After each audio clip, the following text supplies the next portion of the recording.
भारतीय संविधान ये सिर्फ नियमों की एक किताब नहीं है, बल्कि एक जीता जागता दस्तावेज है। लेकिन इसे जीवित बनाता क्या है? वो है इसमें बदलाव करने की, यानी संशोधन की शक्ति। आज हम यही समझेंगे कि कैसे ये शक्ति हमारे संविधान को एक ही समय में मजबूत भी बनाती है और लचीला भी, ताकि ये वक्त के साथ खुद को ढाल सके। सोचिए जरा, किसी देश के बुनियादी नियम एक ही समय में स्थायी भी हों और लचीले भी। ये कैसे हो सकता है? ये वो सबसे बड़ा सवाल था, वो पहेली थी जिसका सामना हमारे संविधान बनाने वालों ने किया। उन्हें एक ऐसा दस्तावेज तैयार करना था जो देश की नींव को तो मजबूती से थामे रखे, लेकिन साथ ही भविष्य की चुनौतियों के लिए खुद को बदल भी सके। ये स्थिरता और बदलाव के बीच एक बहुत ही नाजुक संतुलन बनाने जैसा था।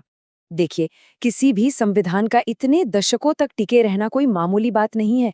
सोवियत संघ जैसे ताकतवर देशों ने भी 70 साल में 4 बार अपना संविधान बदला, लेकिन भारत आज भी उसी संविधान के तहत काम करता है जिसे 1949 में अपनाया गया था।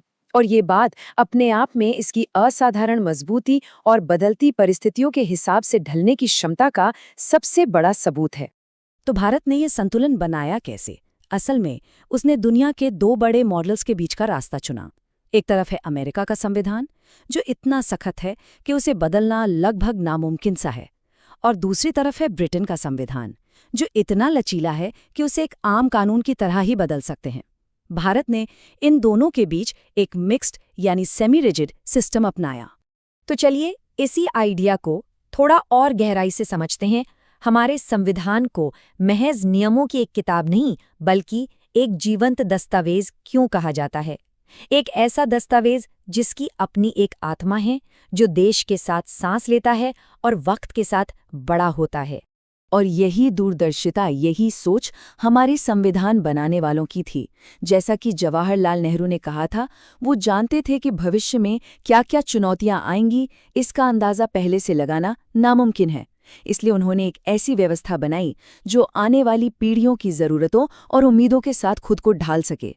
तो सवाल ये है कि संविधान में बदलाव असल में होता कैसे है? इसका जवाब हमें मिलता है आर्टिकल 368 में, जो संशोधन के 3 अलग-अलग रास्ते बताता है, और हर रास्ते के लिए एक अलग लेवल की प्रक्रिया और सहमति की जरूरत होती है। ये फ्लोचार्ट हमें उन 3 रास्तों की एक बिल्कुल साफ तस्वीर देता है। पहला रास्ता सबसे आसान है, जो एक सामान्य कानून बनाने जैसा ही है। दूसरा रास्ता ज्यादा मुश्किल है, जिसके लिए संसद में विशेष बहुमत यानी स्पेशल मेजॉरिटी की जरूरत होती है। और तीसरा सबसे मजबूत रास्ता है, जिसमें संसद के साथ साथ कम से कम आधे राज्यों की सहमति भी चाहिए। आइए अब इन्हें एक एक करके समझते हैं। पहला और सबसे सरल तरीका है संसद का साधारण बहुमत यानी सिंपल मेजॉरिटी। ये प्रक्रिया ठीक वैसी ही है जैसे कोई आम कानून पास किया जाता है। इसका इस्तेमाल ज्यादातर रोजमर्रा के या कम विवादास्पद प्रावधानों के लिए होता है, जैसे नए राज्य बनाना हो, नागरिकता के नियम तय करने हो, या फिर सांसदों के वेतन भत्ते बदलने हो। अब आते हैं दूसरे तरीके पर, और ये वो तरीका है जो ज्यादातर संशोधनों के लिए इस्तेमाल होता है। इसे कहते हैं विशेष बहुमत। इसमें 2 शर्तें पूरी करनी होती हैं। पहली, सदन के कुल सदस्यों का बहुमत होना चाहिए, और दूसरी, जितने सदस्य मौजूद हैं और वोट कर रहे हैं उनका कम से कम 2/3 बहुमत होना चाहिए। मौलिक अधिकारों और राज्य के नीति निदेशक तत्वों जैसे जरूरी हिस्सों में बदलाव इसी प्रक्रिया से होता है।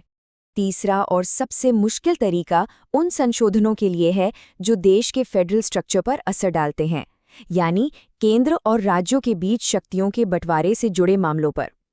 इसके लिए न सिर्फ संसद में विशेष बहुमत चाहिए, बल्कि कम से कम आधे राज्यों की विधानसभाओं की सहमति भी जरूरी होती है। इससे ये पक्का होता है कि राज्यों को प्रभावित करने वाले बड़े बदलावों में उनकी भी राय शामिल हो।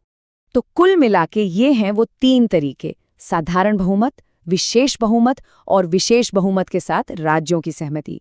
ये 3 लेवल का सिस्टम दिखाता है कि हमारे संविधान बनाने वाले कितने दूरदर्शी थे, है ना? वो जानते थे कि कुछ चीजें वक्त के साथ आसानी से बदलनी चाहिए, जबकि देश के जो बुनियादी सिद्धांत हैं उनकी रक्षा के लिए एक मजबूत ढाल की जरूरत है। लेकिन कहानी यहीं खत्म नहीं होती। संसद को मिली संशोधन की इस शक्ति ने एक बहुत बड़ी बहस को जन्म दिया, और यही वजह बनी देश की दो सबसे बड़ी ताकतों, संसद और न्यायपालिका के बीच एक ऐतिहासिक टकराव की। ये वो दौर था जब एक सवाल हवा में था। क्या संसद की शक्ति अनलिमिटेड है? क्या वो संविधान के किसी भी हिस्से को बदल सकती है, यहाँ तक कि उसके मूल सिद्धांतों, उसकी आत्मा को भी? और ये टकराव दशकों तक चला। शुरुआत हुई 1973 में, जब केशवानंद भारती मामले में सुप्रीम कोर्ट ने संसद की शक्ति पर एक सीमा लगा दी। इसके जवाब में संसद 1976 में 42nd संशोधन लेकर आई और अपनी असीमित शक्ति का दावा किया। लेकिन खेल अभी बाकी था। 1980 में मिनर्वा मिल्स मामले में सुप्रीम कोर्ट ने एक बार फिर संतुलन को बहाल कर दिया। और इस पूरे टकराव से निकला मूल संरचना का सिद्धांत, यानी बेसिक स्ट्रक्चर डॉक्ट्रिन। ये सुप्रीम कोर्ट द्वारा दिया गया एक क्रांतिकारी आइडिया था। इसका सीधा सा मतलब है कि संसद संविधान में संशोधन तो कर सकती है, लेकिन वो इसकी आत्मा को, इसके बुनियादी ढांचे को नहीं बदल सकती। लोकतंत्र, धर्मनिरपेक्षता और न्यायिक समीक्षा जैसे सिद्धांत इसी मूल ढांचे का हिस्सा हैं। आसान शब्दों में कहें तो सुप्रीम कोर्ट का संदेश साफ था। आप घर में बदलाव कर सकते हैं, दीवारों को रंग सकते हैं, नए कमरे बना सकते हैं, लेकिन आप घर की नींव को ही नहीं हिला सकते। और ये सिद्धांत आज भी संसद की शक्ति पर एक महत्वपूर्ण सीमा की तरह काम करता है। तो इस पूरे संघर्ष के बाद आज हमारे पास जो सिस्टम है, वो सख्ती और लचीलेपन के बीच एक शानदार बैलेंस का नतीजा है। ये एक ऐसी कला है जिसे दशकों के अनुभव और न्यायिक समझदारी ने तराशा है। जरा ये बार चार्ट देखिए। ये दिखाता है कि हमारा संविधान सिर्फ कागज पर नहीं, बल्कि हकीकत में एक जीवंत दस्तावेज है। 70, 80 और 90 के दशक में हुए ये दर्जनों संशोधन, ये इस बात का सबूत है कि कैसे संविधान ने देश की बदलती सामाजिक, आर्थिक और राजनीतिक जरूरतों पर लगातार अपनी प्रतिक्रिया दी है। ये स्थिर नहीं रहा, बल्कि देश के साथ साथ विकसित हुआ है। हाँ बिल्कुल, इस सिस्टम की कुछ आलोचनाएं भी हैं। कुछ लोगों का कहना है कि शक्ति ज्यादातर संसद के हाथों में ही है और राज्यों की भूमिका बहुत सीमित है। वहीं दूसरी तरफ इसके सपोर्टर्स का कहना है कि ये सिस्टम लचीलेपन और स्थिरता का एक ऐसा अनूठा मिश्रण है जो भारत जैसे देश के लिए एकदम सही है। और इन आलोचनाओं के बावजूद ग्रैनविले ऑस्टिन जैसे कई बड़े संवैधानिक एक्सपर्ट्स ने भारतीय संशोधन प्रक्रिया की तारीफ की है। उन्होंने इसे संविधान के सबसे सफल पहलुओं में से एक माना है, जो भारत की विविधता को ध्यान में रखते हुए स्थिरता और प्रगति दोनों को संभव बनाता है।